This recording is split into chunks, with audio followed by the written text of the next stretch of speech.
hello my friends, it's Gregory here with Old Europe Antique Home Furnishings, and welcome to another episode. The primary thing we're going to focus on in this episode is the Asheford Institute of Antiques annual survey. We're going to see what kind of insight we can gain from that and if we can project that forward.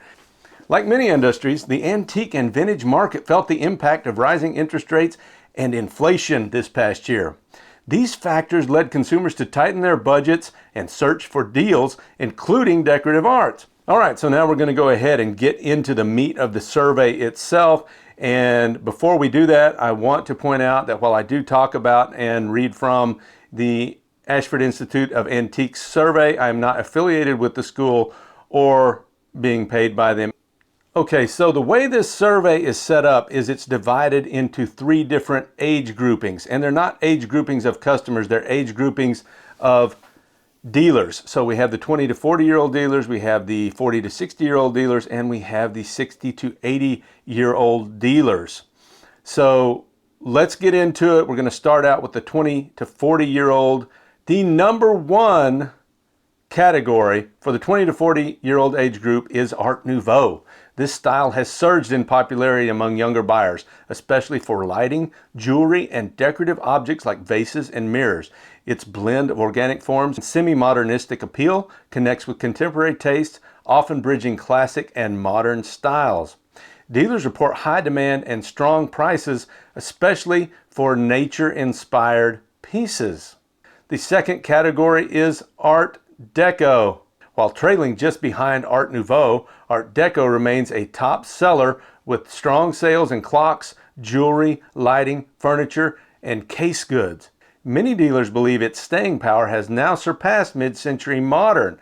As we have seen with a lot of these shows on Netflix, The Crown, Downton Abbey, various shows like that, it's really bringing the older aesthetic back into vogue. Okay, the third category for 20 to 40-year-old dealers is mid-century modern. It's holding strong despite fluctuating sales. Premium prices are commanded by designer pieces, particularly in metal, leather, and barware.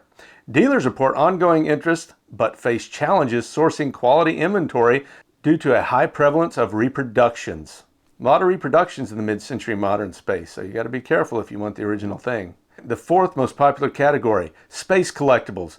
This niche market has grown with the rise of SpaceX and media coverage of space missions. Popular items include SpaceX and Artemis pins, astronaut autographs, and Apollo models. New series like Star Wars and For All Mankind have contributed to growing interest. I haven't seen that one, might have to check it out. Here we are down here, number 5, the fifth most popular category. And I'm kind of excited about this because now we're getting into my passion is Victorian furniture. Victorian pieces have seen a huge resurgence, particularly with millennials and eco-conscious Gen Z buyers. Practical items like chests, desks, and chairs are popular alongside smaller decorative pieces. Interest has been boosted by shows like Bridgerton and The Gilded Age. So one thing I want to point out here before we carry on is that I was just working on a reel for Renaissance style furniture, which we think of as being Victorian in the 1880s and to the 1900s or so. A lot of people probably don't realize that the reason Renaissance style furniture came into vogue in the late 19th century was the result of industrialization. Industrialization in the 1830s had allowed a lot of people to start buying a lot of furniture, and it was mass produced. And there was a backlash toward the end of the 19th century, causing people to demand more personalized, individualized pieces, more highly carved pieces, not mass produced. And I found that to be interesting. Okay, the sixth category is textiles. Vintage textiles, especially items from popular designers, remain in high demand. Sales of 1970s jeans, designer handbags, and sneakers continue to rise, though competition for high-quality inventory has intensified as more vendors enter the market. And here I sit in my vintage 60s clothing. Anyway, number 7, surrealist paintings. Surrealist paintings have made a comeback, with mid-20th century works gaining value. Pieces by lesser-known artists like Fernand Caret and Philippe Creverock are becoming increasingly popular with younger collectors drawn to their connection to today's complex, technology-driven world. I also asked in the reel the other day if perhaps with this AI and the technology and the robots, if perhaps we might be starting to feel a sense of that nostalgia to a simpler time, almost a parallel to what we might have seen in the late 19th century when people were going back to Renaissance style furniture as they were looking back at the late 18th century. I appear to be going down that path myself. Carrying on with that vein of thought, the next category is early Americana Canadiana. Although slightly down this year, sales in this category continue to grow, with buyers focusing more on Victorian accent pieces over rustic Americana. Popular items include coffee tables, blanket boxes, and smaller furniture for modern homes. Okay, moving on to the ninth category for 20 to 40-year-old dealers, ornate chandeliers and lighting, particularly from the early 20th century, remain popular, especially in Victorian and Art Nouveau styles. Again, I say this goes back to some of the TV shows, and I say all of this probably goes back to that desire to get back to a simpler past because things are moving so rapidly, and I think that the desire for real things will continue. But anyway, demand is rising across all regions, and dealers report high prices for quality vintage pieces. Now here's an interesting one. The last category is Japanese antiques and vintage. A new entry. I was going to say I've never seen this before. Japanese antiques and mid-century vintage pieces are attracting younger buyers.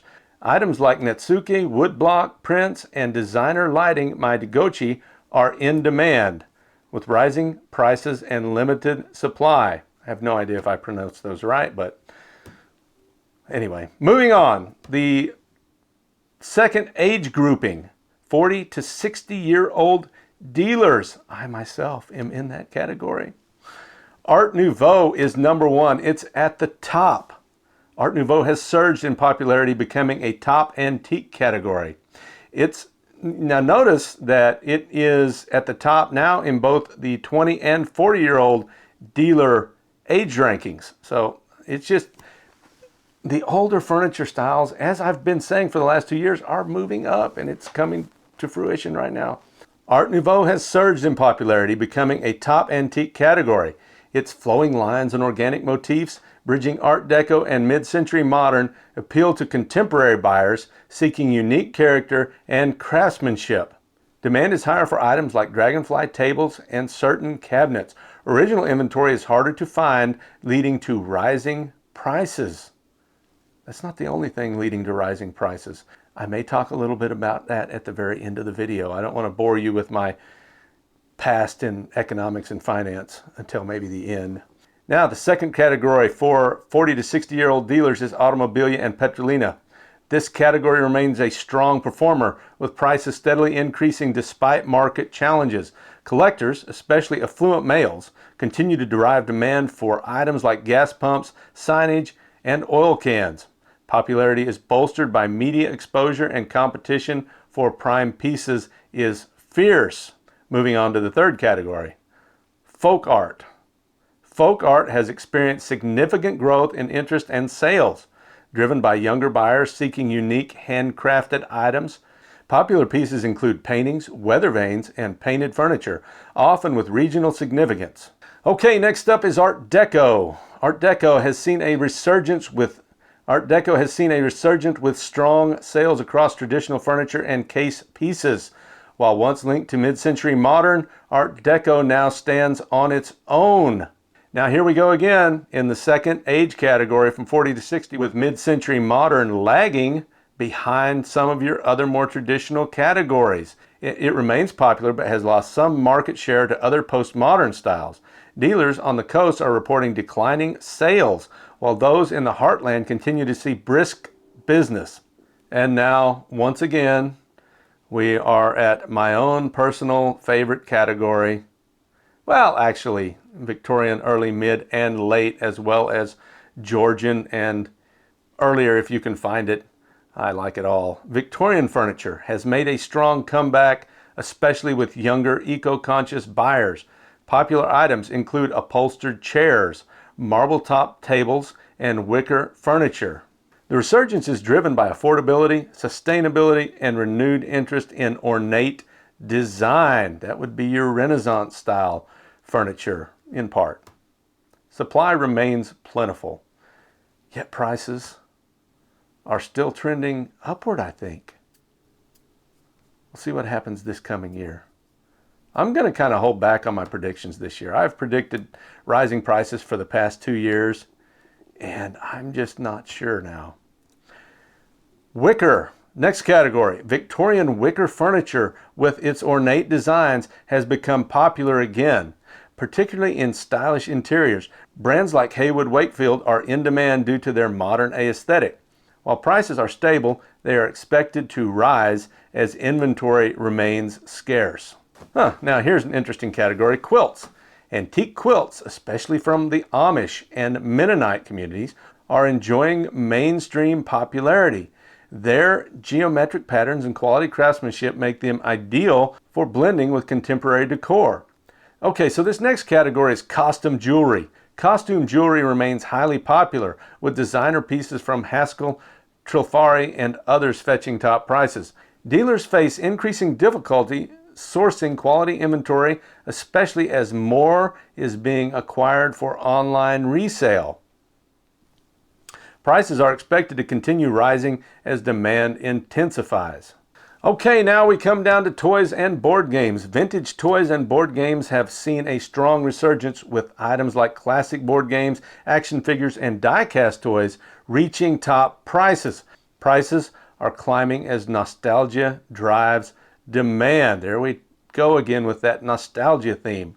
I think it's here. I think it's going to get stronger. Okay, that was it. That was the last category for the 20 to 40 year age dealers. Now we're moving on to the seasoned veterans of the trade, the 60 through 80-year-old dealers. Let's see what their customers have been buying. The number one category, drum roll, Art Deco, has surpassed Chinese antiques to become the top collectible category. I know my grandma used to be a great collector of Chinese antiques. Anyway, prices for authentic period pieces have nearly doubled, with items like lounge chairs, French tables, and chrome sconces selling well. Original inventory is becoming scarce. Second category now for the oldest dealer group, Chinese antiques. Chinese antiques is still up there in the second space slot. They remain popular despite geopolitical tensions. Textiles, containers, and brushwork, artwork continue to achieve high prices, though counterfeits remain a concern. Let's move on. The next category, the third category for the oldest dealer grouping, is folk art.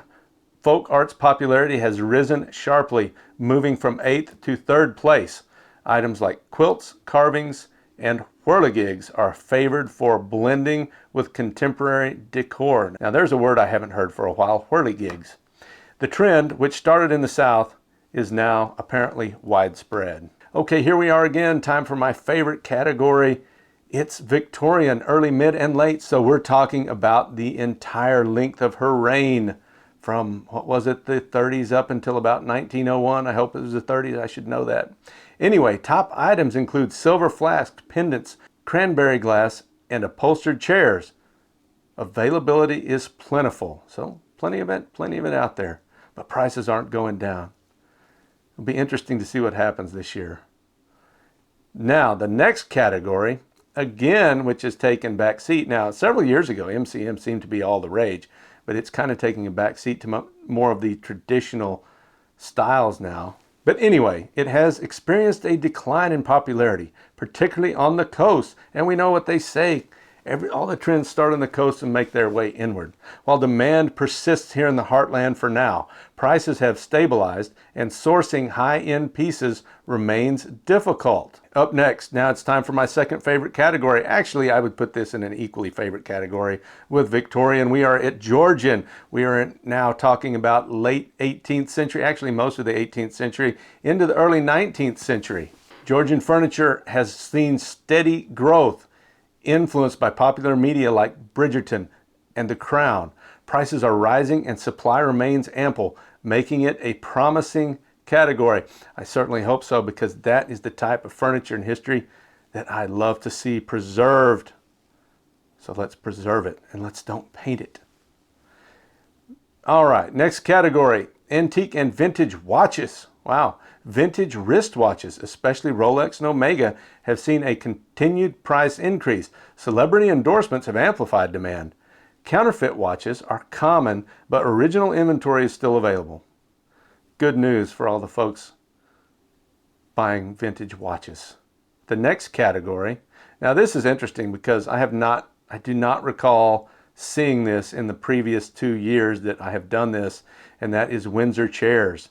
Windsor chairs have gained popularity as a bridging piece between traditional and modern design. I will say over the last year or so, I've noticed that these chairs are fairly popular. They don't hang around long for the most part. And that, my antique loving friends, brings us to the next category, ephemera. The demand for paper collectibles like travel brochures, posters, and vintage board games has grown steadily. Items from the 1960s through the 80s, particularly posters, are seeing rising prices. Supply remains abundant. I would expect for supply to remain abundant. I think I still have things in my bedroom from the 80s that probably haven't moved since then. Oh, now here we come to an excellent category. I have a ton of these. I buy and sell these all the time, and I collect for myself. Victorian paintings. Victorian paintings, including oils and watercolors, have experienced a resurgence in interest. Sporting scenes, portraits, and landscapes are fetching higher prices with ample stock available. I actually did an entire video dedicated to the concept of preserving wealth through antique paintings. I can't remember, did I put that on the Old Europe channel or the Antique Acquisition channel? I can't remember. Anyway. All right, well, that's going to wrap it up for the summary.